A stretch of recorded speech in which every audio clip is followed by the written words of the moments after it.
Hello students, सामाजिक विज्ञान विषय का जो हम रिवीजन कर रहे हैं उसका 5वां वीडियो लेकर मैं आप लोगों के लिए आ रहा हूं और चैप्टर का नाम है वन एवं वन्यजीव संसाधन। भूगोल का यह दूसरा अध्याय है, लेकिन पहले फेज का यह 5वां अध्याय है रिवीजन श्रृंखला में। ये अध्याय आपके एग्जाम में आएगा 4 अंकों का। पढ़ाई का हमारा जो रोड मैप है उसके अनुसार वन तथा वन्य जीवों को संसाधन क्यों कहते हैं। सबसे पहले हम बात करते हैं वन संसाधन की।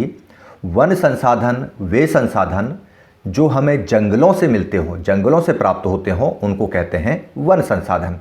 और जंगलों से हमको क्या मिलता है ये हमको बताती है लेप्चा जनजाति, और वो एक गीत गाती है जिसमें बोलती है, नारक मेरे ईश्वर, मुझे जंगलों से ही सारा संगीत मिला हुआ है और इस संगीत को आप मुझे प्रदान करें और अंत में मैं यही संगीत आपको भेंट कर दूंगा।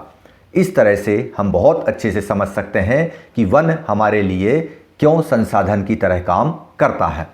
वन संसाधन की बात अगर हम करें तो आप लोग देखते हैं कि हमारे आसपास जहां हम रह रहे हैं, जिस ग्रह पर, जिस धरती पर, उस धरती पर छोटे छोटे कोरोना के वायरस से लेकर के जो हमारे जीवन में उथल पुथल मचा देते हैं, बड़ी बड़े जीव जंतु, ब्लू व्हेल, हाथी, ये सारी चीज़ें मिलकर एक साथ रह रहे हैं। मतलब ये जो पूरा आवासीय स्थल है जहां पर हम रह रहे हैं वह जैव विविधताओं से भरा हुआ है। हमारे दिमाग में फिर सवाल आता है और यही सवाल परीक्षा में पूछ लिया जाता है कि जैव विविधता किसे कहते हैं। यह 2 अंकों का यह प्रश्न आता है तो आप इसका उत्तर लिखेंगे कि जैव विविधता या जीव भिन्नता पृथ्वी पर पाई जाने वाली विविध प्रकार की उन जैव प्रजातियों को कहते हैं जो अपने अपने प्राकृतिक आवास क्षेत्रों में पाई जाती है। मतलब किसी एक क्षेत्र विशेष में बहुत सारे प्रकार के जीव जंतु, पेड़ पौधे एक साथ उपस्थित हों, एक साथ पाए जा रहे हों, वही कहला जाती है जैव विविधता।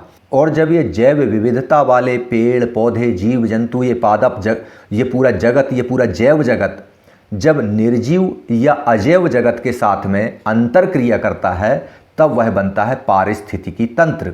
चलिए देखते हैं पारिस्थितिकी तंत्र कहते किसे हैं। पारिस्थितिकी तंत्र एक प्राकृतिक इकाई है जिसमें एक क्षेत्र विशेष में सभी जीवधारी, मतलब पेड़ पौधे, अणुजीव, जीव जंतु सारे के सारे मिलकर अजैव पर्यावरण के साथ में अंतःक्रिया करते हैं। अंतःक्रिया मतलब दोनों एक दूसरे पर निर्भर होते हैं।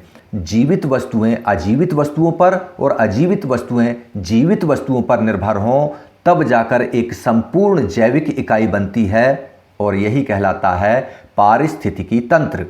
और ये पारिस्थितिकी तंत्र जो है हमको सामान्य तौर पर वन्य जीवन और कृषि फसलों के माध्यम से भी समझ में आता है। यहाँ पर हम देखते हैं कि चाहे वन्य जीवन हो चाहे कृषि फसलें हों, इनमें अनेक प्रकार की प्रजातियां हमको पाई जाती हैं। जैसे जंगलों में उगने वाली फसलें भी इसमें शामिल हैं तथा भविष्य में खेती करने के लिए, उनकी क्षमता के लिए, फसलों की परागण के लिए और कीटों के जैविक नियंत्रण की क्रियाएं भी इसमें शामिल हैं, उनकी भूमिकाएं भी इसमें शामिल हैं। यानी वन्य जीवन और कृषि फसलें एक दूसरे पर इनकी अंतर्निर्भरता का एक जटिल जाल हमको दिखाई देता है। अंतर्निर्भरता मतलब दोनों के ऊपर इस तरह से निर्भर होना कि यदि एक का अस्तित्व समाप्त होता है तो दूसरा का अस्तित्व भी खतरे में पड़ जाए, उसे कहते हैं अंतर्निर्भरता। तो इस तरह से ये इतना हिस्सा जो आप लोगों ने पढ़ा, इसमें परीक्षा में सबसे ज़्यादा ये पूछा जा सकता है कि लेप्चा जनजाति किस राज्य में पाई जाती है, तो इसका उत्तर होगा पश्चिम बंगाल। इसके बाद 2 अंकों का प्रश्न आता है जैव विविधता किसे कहते हैं और 2 ही अंकों का प्रश्न आता है पारिस्थितिकी तंत्र किसे कहते हैं।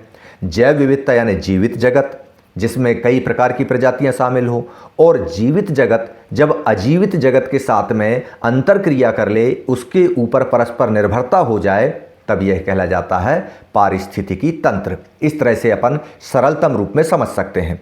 चलिए अब अपन देखते हैं सारी दुनिया को छोड़कर भारत की तरफ कि भारत में प्राणी जगत और वनस्पति जगत किस तरह से उपस्थित हैं। अगर अपन एक पाई चार्ट के माध्यम से देखते हैं कि 100% अगर हम जैव विविधता की बात करते हैं उसमें सारे विश्व में 92% जैव विविधता उपस्थित है, तो 100 में से 8% जैव विविधता तो केवल भारत में ही है। इस 8% में 16 लाख प्रजातियां यानी उपजातियां उपस्थित हैं, जो कि अभी तक खोजी गई कुल उपजातियों में 2 से 3 गुना होती हैं। इस तरह से जैव विविधता और पारिस्थितिकी तंत्र जिनके लिए प्राथमिक उत्पाद निर्माण का काम करता है वन, तो चलिए हम देखते हैं भारत में वन और वन्यजीव संरक्षण। भारत में जब वनों की हम बात करते हैं तो पिछले अध्याय संसाधन और विकास में हमने देखा कि 1952 की राष्ट्रीय वन नीति के अनुसार भारत में होना चाहिए 33% वन, जबकि अभी उपलब्ध हैं 23.3% वन। तो भारत में वनों की उपलब्धता जितनी आवश्यकता है उससे बहुत कम है। अगर कम है तो हमें इसको बढ़ाने की आवश्यकता है, और बढ़ाना इसलिए ज़रूरी है क्योंकि हम वनों को बढ़ाने की बजाय उनको संकटों में भी डाल रहे हैं, तो इनका संरक्षण करना जरूरी है। चलिए हम जानते हैं कि भारत में वनों का संरक्षण क्यों जरूरी है। इसको अपन देखते हैं इस तरह से। भारत में वन्य जीवन और वनों का तेजी से ह्रास हो रहा है, यानी कमी हो रही है। संरक्षण से होगा क्या कि हमारी जो पारिस्थितिकी विविधता है, मतलब पारिस्थितिकी तंत्र बना रहेगा, और पारिस्थितिकी तंत्र बनेगा तो जैव विविधता बनी रहेगी, और इसकी वजह से हमारे जीवन साध्य संसाधन मतलब पानी, हवा और मिट्टी भी स्वस्थ और शुद्ध बनी रहेगी, जिस पर जंगल पनप जाएंगे। यह विभिन्न जातियों में बेहतर जनन के लिए वनस्पति, पशुओं में जेनेटिक विविधता को भी संरक्षित करता है। उदाहरण के तौर पर यदि हम देखें तो हम कृषि में अभी भी पारंपरिक फसलों पर निर्भर हैं, जबकि हम अभी प्रयास कर रहे हैं भविष्य की खेती के लिए। जबकि हम पारंपरिक फसलों पर निर्भर हैं तो हमको वनों का संरक्षण बहुत आवश्यक है, क्योंकि हमारी पारंपरिक फसलें अभी भी वनों पर निर्भर होती हैं। इसके अलावा अगर हम जलीय जैव विविधता की बात करें तो यह मोटे तौर पर मछली पालन बनाए रखने पर निर्भर करता है। मतलब जलीय जीव विविधता को अगर हमें बनाए रखना है तो हमारे लिए मछलियों की उपस्थिति अनिवार्य है, क्योंकि मछलियों के साथ ही जल की शुद्धता होती है। मछलियां अनेक जीव जंतुओं का भोजन होती हैं। इस तरह से जलीय जैव विविधता को बनाए रखना पड़ता है। लेकिन हो क्या रहा है कि ये सारी चीज़ें प्रॉपर फॉर्मेट में नहीं हो रही। लगातार वनों का प्रतिशत कम हो रहा है। हमने कक्षा 9वीं में पढ़ा था, क्या पढ़ा था? देश की जब सन 1600 में हमारे देश में यूरोपीय आए थे, उस समय हमारे यहाँ पर जंगलों की उपस्थिति कितनी थी? लगभग 51%। और जब यूरोपीय 1947 को अंग्रेज हमारे देश को छोड़कर गए तो हमारे देश में वनों की उपस्थिति थी 16%। अर्थात जंगलों का बहुत बुरा हाल था। तो ऐसी स्थिति में लोगों ने इसकी प्रारंभिक तौर पर मांग की, और ये मांग शुरू हुई हमारे यहाँ पर 1960 और 70 के दशक में। आप इस बात को इस तरह से याद रख सकते हैं, परीक्षा में मान लो सवाल आ जाता है आपको कि भारत में वन एवं वन्यजीव संरक्षण के लिए मांग कब शुरू की गई, तो इसका उत्तर आप लिख सकते हैं इस तरह से। इसमें इसका जवाब छुपा है कि भारतीय वन्यजीव संरक्षण अधिनियम कब लागू हुआ? 1972 में। और टाइगर प्रोजेक्ट कब आया? 1973 में। यानी ये कौन सा दशक हुआ?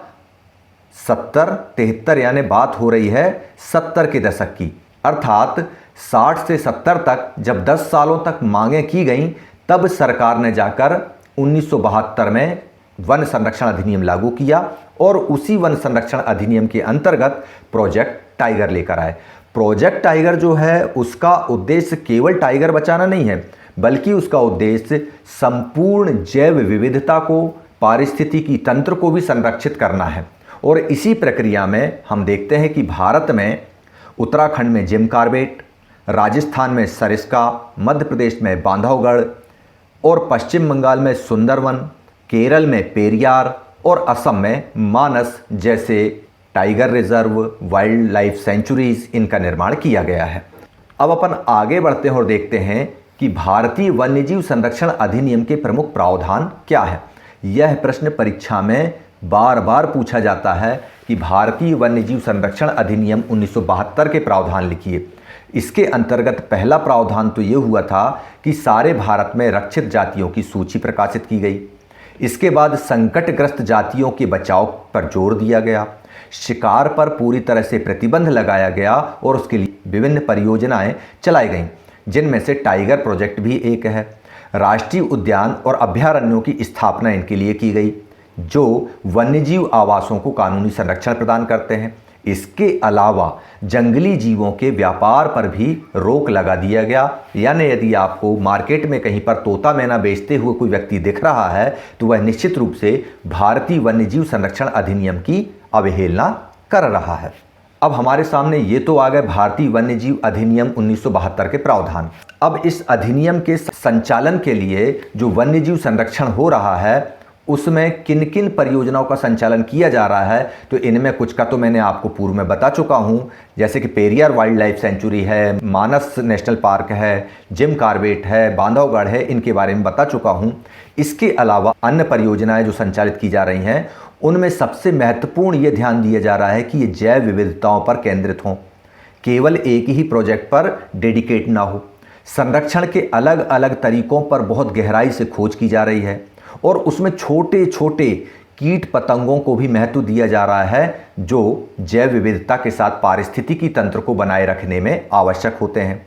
1980 और 1986 में अगर हम बात करें तो तितलियों, पतंगों, छोटे छोटे भूंगों, ड्रैगन फ्लाई, मक्खियों, इनको भी संरक्षित जाति में शामिल किया गया है। ये महत्वपूर्ण है कि पौधों को भी संरक्षित जाति में शामिल किया जा रहा है, जिनमें 6 जातियां पौधों की वर्ष 1991 में शामिल की गई, जिनमें एक सफ़ेद महुआ भी आता है।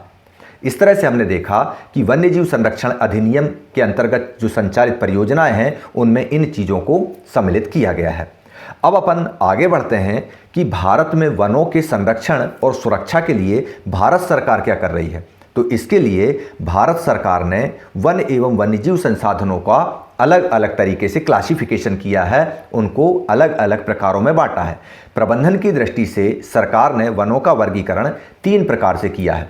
पहले वन कहलाते हैं आरक्षित वन, दूसरे प्रकार के वन है संरक्षित वन या रक्षित वन, और तीसरे वनों को कहा गया है अवर्गीकृत वन।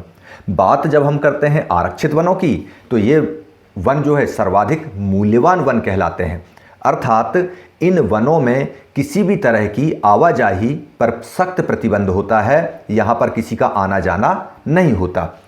संरक्षित वनों की जब हम बात करते हैं तो ये वन उन परिस्थितियों तक पहुँच गए होते हैं जिनको अब और अधिक नष्ट होने से बचाना पड़ता है, और अवर्गीकृत वन जो सभी प्रकार के शेष वन होते हैं। भारत के मानचित्र में हम देखते हैं कि आरक्षित वनों की उपलब्धता कहाँ पर है, तो ये हमको दिखाई पड़ता है इस लीजेंड के माध्यम से, आप देखिए।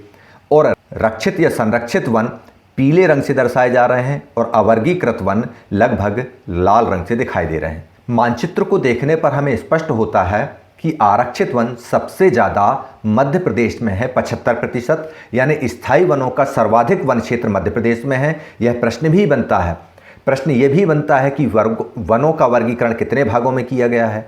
अलग अलग प्रश्न बन सकते हैं। आरक्षित वन किसे कहते हैं, संरक्षित वन या रक्षित वन किसे कहते हैं, अवर्गीकृत वन किसे कहते हैं और ये कहाँ पाए जाते हैं। भारत के मानचित्र का इस अध्ययन करके आप इसे देख सकते हैं। अवर्गीकृत वनों में आप स्पष्ट रूप से देख पा रहे हैं कि पूर्वोत्तर के तो सारे राज्यों में अवर्गीकृत वन है, और इसके अलावा गुजरात में, यानी बिल्कुल उत्तर पूर्वी भाग और पश्चिमी भाग यहाँ पर अवर्गीकृत वन है। लगभग मध्य भारत में हमको आरक्षित वन दिखाई दे रहे हैं, और संरक्षित वनों की अगर हम बात करते हैं तो ये पश्चिमोत्तर भारत में हमको दिखाई देते हैं, और इसके अलावा बिहार, उड़ीसा में भी हमको ये दिखाई देते हैं। चलिए अब हम आगे बढ़ते हैं और ये विचार करते हैं कि क्या वनों को बचाने की जिम्मेदारी केवल और केवल सरकार की है? क्या केवल सरकार ही वनों का वर्गीकरण करेगी और उनको सुरक्षा करेगी? क्या जंगलों से प्राप्त होने वाली ऑक्सीजन केवल सरकार चलाती है, हमारा जीवन नहीं चलाती क्या? और अगर हमारा जीवन भी यह चलाती है तो क्या हमारी कोई जिम्मेदारी नहीं बनती? और अगर हमारी जिम्मेदारी बनती है तो इस जिम्मेदारी को निभाने के लिए हमारा समुदाय क्या कर रहा है? चलिए जानते हैं और समझते हैं कि समुदाय वन संरक्षण किस प्रकार कर रहा है। आगे जब हम देखते हैं यहाँ पर तो इस मानचित्र में हमको स्पष्ट होता है। सबसे पहले हम देखते हैं चिपको आंदोलन और नवदाना आंदोलन। जब हम पहाड़ी राज्यों पर पहुँचते हैं, विशेषकर हिमालय के उत्तराखंड क्षेत्र में। वहां पर चिपको आंदोलन चलाया गया था। पेड़ों की रक्षा करने के लिए चिपको आंदोलन चलाया गया था, जिसके नेतृत्वकर्ता सुंदरलाल बहुगुणा थे।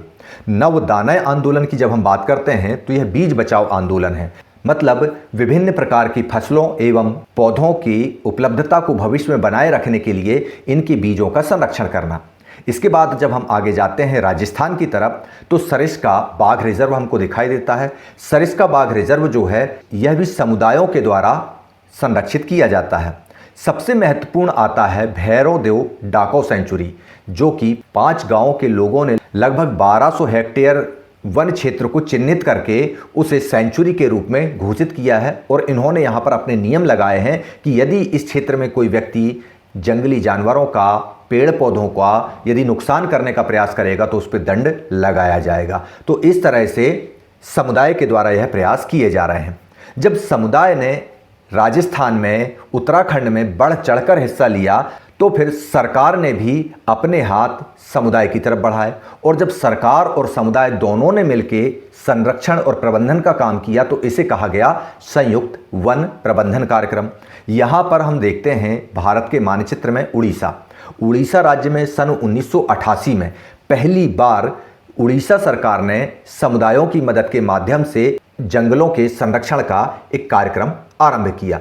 यह प्रस्ताव सबसे पहले उड़ीसा राज्य में हुआ और उड़ीसा राज्य में जब यह वन प्रबंधन कार्यक्रम सफल हुआ तब इसे संपूर्ण भारत में इसे लागू किया गया, जिसके अंतर्गत जो वन नष्ट हो रहे हैं उन वनों का प्रबंधन करना, उनके पुनर्निर्माण के लिए स्थानीय समुदाय की भूमिका को स्पष्ट करना। यानी जब उड़ीसा राज्य ने स्थानीय समुदाय को जोड़कर वहाँ की राज्य सरकार ने इस कार्यक्रम को चलाया तो पूरे भारत देश ने, केंद्र सरकार ने भी इसे अपना लिया और पूरे देश में इसे लागू करने का प्रयास किया गया।